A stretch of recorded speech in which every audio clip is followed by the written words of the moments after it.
Bem-vindos de volta, pessoal. Muito obrigado por estarem aqui. Durante boa parte da última metade do século, a ideia de usar a energia como arma política havia desaparecido da história.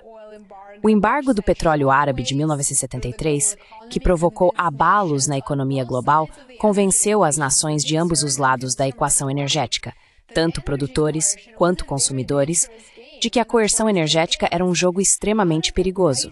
E claro, é mesmo.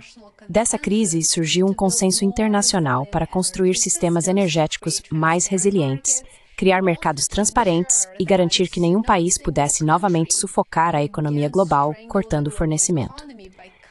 A criação da Agência Internacional de Energia, o surgimento dos mercados de futuros de petróleo e a expansão das redes de GNL reforçaram essa nova estabilidade.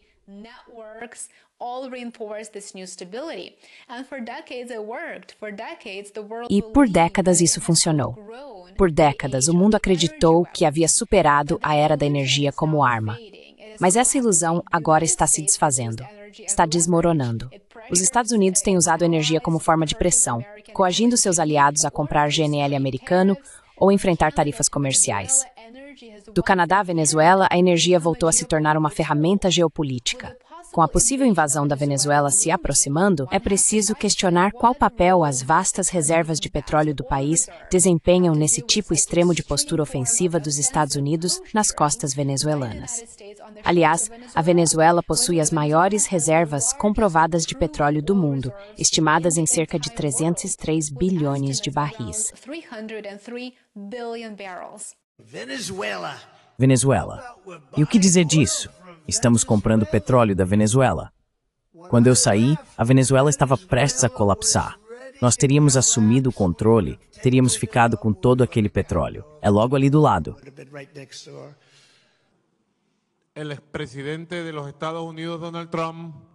O ex-presidente dos Estados Unidos, Donald Trump, declarou seu crime, um crime contra a humanidade cometido contra o povo da Venezuela. Ele afirmou que o objetivo de sua administração e da agressão e das sanções contra a Venezuela era fazer a sociedade venezuelana entrar em colapso para que o poder imperial dos Estados Unidos pudesse se apoderar do petróleo da Venezuela e tomar o controle de sua riqueza.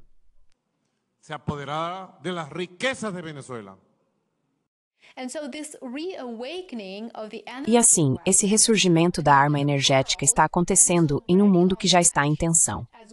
À medida que a competição entre grandes potências retorna e a fragmentação econômica se aprofunda, a energia deixa de ser apenas uma mercadoria, torna-se uma fonte de influência estratégica. A guerra comercial em andamento entre os Estados Unidos e a China está centrada no acesso a minerais de terras raras, sobre os quais a China, é claro, exerce grande controle. O controle dos recursos, petróleo, gás, eletricidade e os minerais que possibilitam a tecnologia limpa, sobre os quais falaremos em detalhes em um instante, está mais uma vez no cerne da política global. Vou escrever um artigo inteiro sobre isso.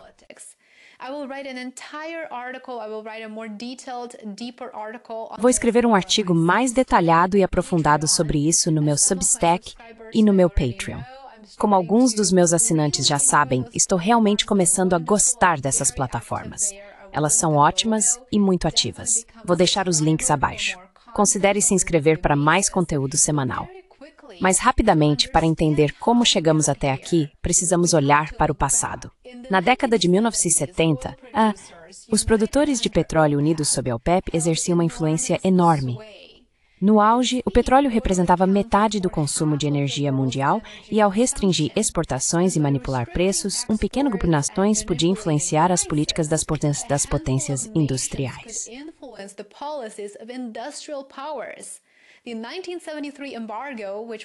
O embargo de 1973, destinado a punir o Ocidente por apoiar Israel, quadruplicou os preços do petróleo e mergulhou as economias em recessão. Foi terrível. As consequências foram brutais: inflação, desemprego e uma crise global da dívida. Ainda assim, o embargo fracassou politicamente. Não atingiu seus objetivos porque não forçou os Estados Unidos a abandonar Israel, mas conseguiu mudar para sempre a relação do mundo com a energia.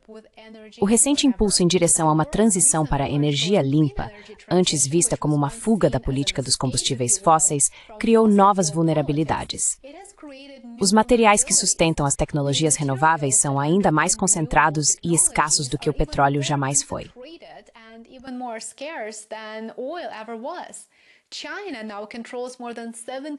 A China agora controla mais de 70% da capacidade global de refino de minerais críticos essenciais e domina a produção de painéis solares, turbinas eólicas, baterias e tudo o que há entre eles. Em um artigo recente no meu Substack e Patreon, compartilhei detalhes de um relatório que mostra o quanto as Forças Armadas dos Estados Unidos e o complexo militar industrial em geral se tornaram dependentes das importações de minerais críticos da China. É algo bastante chocante. Vou deixar o link para esse artigo abaixo. Assim, para reduzir sua dependência da China em relação a esses minerais, as nações ocidentais estão se movimentando às pressas. Claro, elas sempre poderiam optar por cooperação pacífica, parcerias e desenvolvimento econômico, mas a política atrapalha, como sabemos muito bem. O Canadá agora está se destacando como um grande protagonista.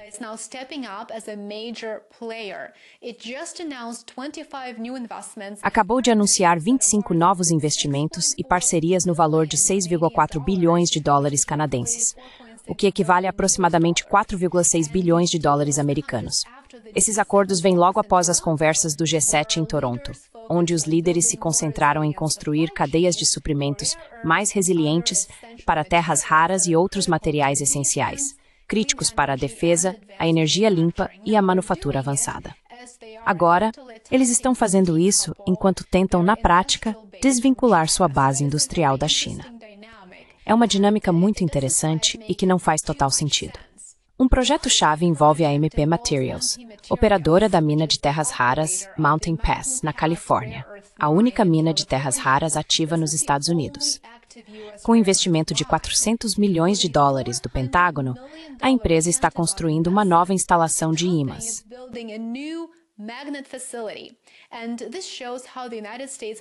E isso mostra como os Estados Unidos estão atuando não apenas em nível doméstico, mas também internacionalmente para garantir o fornecimento confiável desses minerais estratégicos, enquanto buscam se desvincular efetivamente da China nessa área específica. Mas é claro, nenhum desses esforços trará resultados imediatos, porque a questão não é tanto a mineração, e sim o processamento. Tudo gira em torno do processamento. E nesse aspecto, a China está décadas à frente dos Estados Unidos. Em um vídeo recente, compartilhei detalhes sobre a nova parceria dos Estados Unidos com a Austrália para investir em projetos de mineração e processamento, além de se comprometer a proteger os mercados domésticos contra práticas comerciais desleais. A Austrália abriga a quarta maior reserva de terras raras do mundo e está se tornando cada vez mais uma aliada anti-China dos Estados Unidos na região.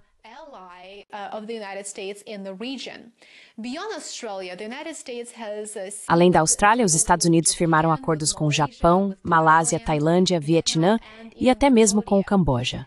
O Japão possui reservas significativas de terras raras, especialmente depósitos em águas profundas ao redor da ilha Minamitore-Shima, estimados em dezenas de milhões de toneladas de óxidos de terras raras e potencialmente centenas de milhões de toneladas de outros minerais valiosos, como cobalto e níquel. A urgência dessas ações é muito clara. A Agência Internacional de Energia projeta um rápido crescimento na demanda por terras raras, impulsionado pelas tecnologias de energia limpa. Somente os veículos elétricos devem crescer mais de 17% ao ano até 2030, com a demanda geral por terras raras aumentando mais de 5% a cada ano. Esses minerais também são essenciais para aplicações de defesa, o que constitui uma das principais prioridades e fatores impulsionadores por trás desse movimento.